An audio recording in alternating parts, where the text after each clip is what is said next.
Pemirsa, bisnis wedding organizer ikut melirik konsep pernikahan sustainable wedding. Mereka menawarkan paket pernikahan dengan dekorasi yang ramah lingkungan.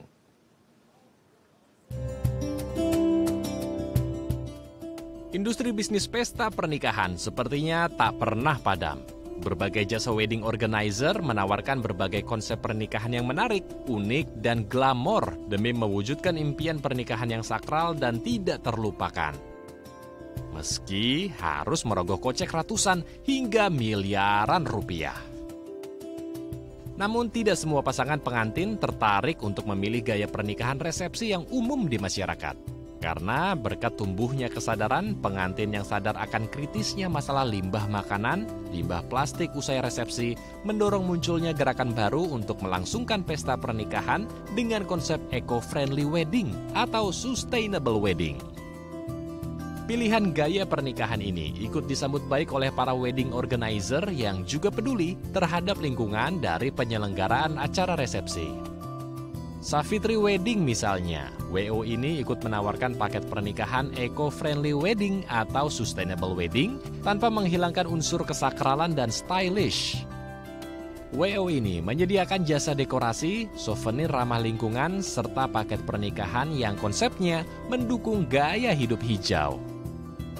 Bisnis yang dimulai tahun 2019 ini ternyata bisa berjalan dan usahanya semakin dikenal oleh banyak orang.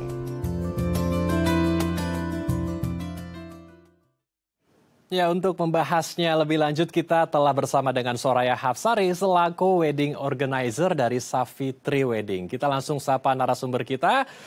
Selamat siang Mbak Soraya. Assalamualaikum, apa kabar di sana Mbak Soraya? Waalaikumsalam Kak Andrew, alhamdulillah baik. Alhamdulillah, tadi menarik sekali kalau di tayangan kita lihat ya, banyak sekali dekorasi yang ramah lingkungan dan kesannya hijau banget gitu. Mbak, ini sustainable wedding sejauh ini, apakah udah banyak Mbak yang tertarik untuk menggunakan jasa dengan konsep seperti ini? Alhamdulillah, jadi sebenarnya kita tuh usaha dari tahun 1998. Kemudian kita beralih value-nya bertambah untuk sustainability. Nah, dari tahun 2019 itu alhamdulillah udah cukup banyak ya yang tertarik sama sustainable wedding, baik dari secara keseluruhannya maupun misalnya perbagian kayak dekorasi, kemudian souvenir, kemudian seserahan seperti itu. Sebagian besar mereka itu dari generasi apa Mbak? Apakah dari generasi muda gitu, Gen Z, milenial, atau bahkan yang di atasnya yang menikah itu juga menggunakan pakai sustainable wedding?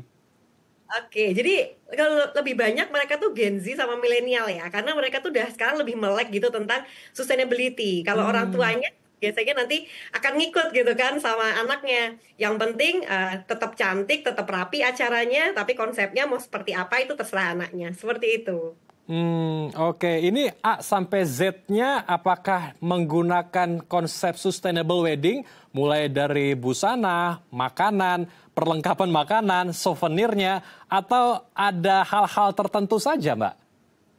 Oke, jadi di Savitri itu kita bisa membantu secara keseluruhan Mas Endro. Jadi kita tuh dari perencanaan gimana sih caranya memilih venue yang juga mendukung gitu kan untuk lebih ramah lingkungan gitu, misalnya di outdoor gitu kan supaya minim listrik seperti itu. Kemudian gimana caranya supaya akad dan resepsi itu misalnya bisa dijadikan satu karena itu akan menghemat biaya dekorasi misalnya seperti itu.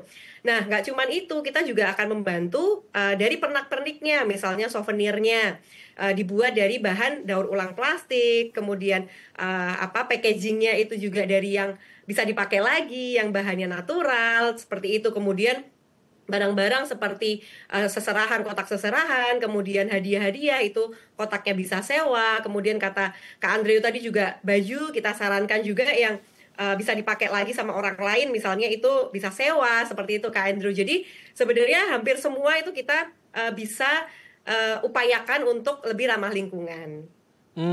Oke, tetapi kalau semuanya dipersiapkan dengan konsep yang sustainable, yang lebih hijau, lebih green gitu ya, ini lebih repot gak sih Mbak? Karena kan harus mencari segala sesuatu yang mengusung tema berkelanjutan ya, seperti misalnya kalau untuk perlengkapan makanan menggunakan daun pisang gitu ya, atau gerabah. Ini kan nyarinya nggak gampang.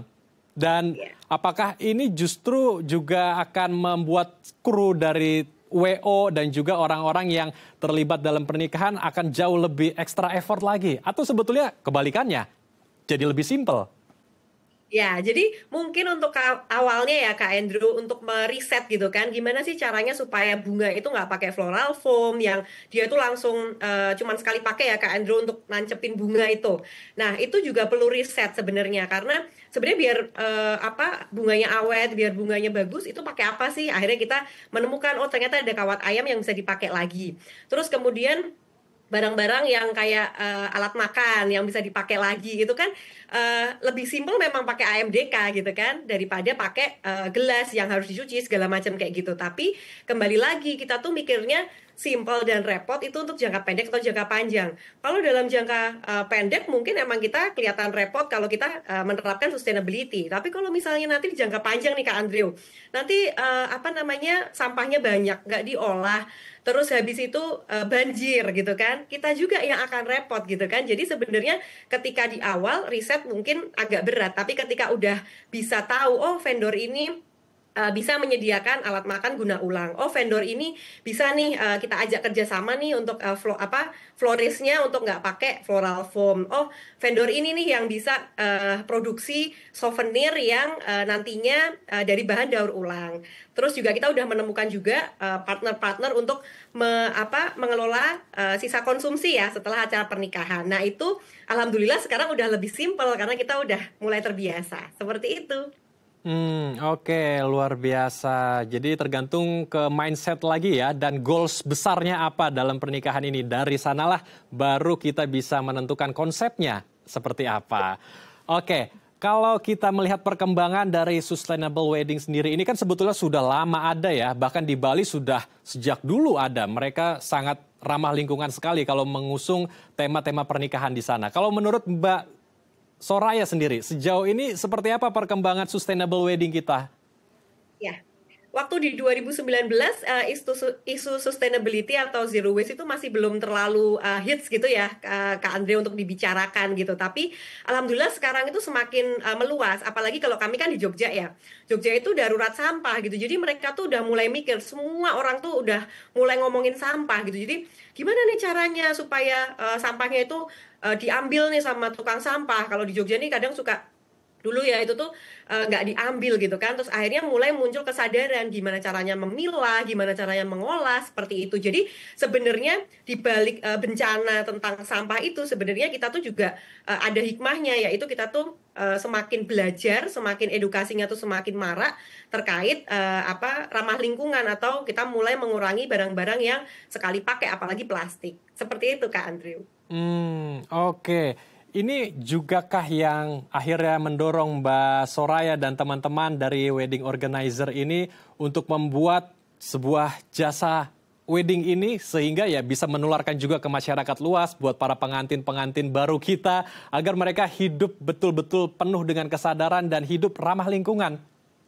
Ya, jadi sebenarnya awalnya Kak Andre itu di tahun 2019 saya dan suami itu umroh backpacker, dan di situ karena backpacker kami itu cuma bawa satu tas gitu kan, yang barangnya tuh sedikit. Kemudian Ustadz kami bilang, Mbak Aya sama Mas Ferry suami saya coba bawa tempat makan dan tempat minum. Terus saya bingung kenapa aku harus bawa itu. Terus Ustadz saya bilang karena nanti akan banyak makanan dan itu akan mubazir kalau nggak disimpan gitu. Nah dari situ saya tuh mulai berpikir, oh iya ya, kalau makanan aja bisa mubazir, apalagi barang-barang nih gitu kan yang sampah langsung dibuang segala macam. Dan akhirnya setelah umroh itu mungkin saya tuh kayak mendapat pencerahan gitu ya Kak Andrew, terus kayak belajar gitu gimana caranya mengelola sisa konsumsi, gimana caranya saya tuh mengurangi barang, hampir 70-80% barang itu saya donasikan seperti itu, dan saya merasa nyaman. Nah karena merasa nyaman dan saya banyak belajar dari guru-guru kami, ada Mbak Dini segala macam gitu, jadi kita pengen mengimplementasikan value itu ke Savitri untuk bisa menyebarkan ke lebih banyak orang lagi. Ceritanya gitu Kak Andrew.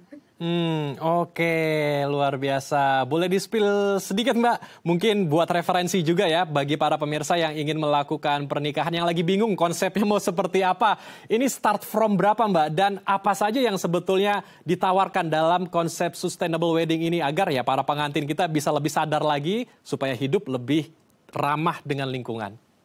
Oke, nah jadi tadi Mbak Sali ya di segmen sebelumnya juga udah menceritakan gitu kan, sebenarnya itu sangat-sangat fleksibel untuk budgetnya gitu kan. Jadi kita tuh bisa mulai loh Kak Andrew, sebenarnya pengen berapa orang, kemudian kepengennya itu tuh budgetnya maksimal berapa, itu tuh sebenarnya tuh bisa banget. Kalau tadi Kak Sali bilang di bawah 100 juta itu bisa, itu jauh juga kalau misalnya cuman kita mau 50 orang, 100 orang, itu sangat-sangat apa ya, fleksibel kayak gitu Kak Andrew. Dan kita waktu itu juga pernah diskusi sama guru kami, emang beneran lebih hemat gitu kan, dan kita alhamdulillah bisa meriset gitu ya, itu tuh bisa lebih hemat sampai 6 kali lipat nih Kak Andrew. Jadi nggak cuma ramah lingkungan tapi juga ramah di kantong gitu. Oke, luar biasa. Jadi bisa menghemat 6 kali lipat ya, luar biasa. Semoga diskusi kita hari ini bisa menjadi insight baru bagi pemirsa di rumah yang ingin mencari konsep untuk pernikahannya. Terima kasih Mbak Soraya telah bergabung bersama kami di Halo Indonesia. Salam sehat, Assalamualaikum, selamat kembali beraktivitas. Terima kasih Kak Andrew. Pemirsa, usai jeda kami akan mengajak Anda untuk berkunjung ke Sumatera Utara, menikmati wisata alam di Pulau Pandang. Usai jeda di Halo Indonesia.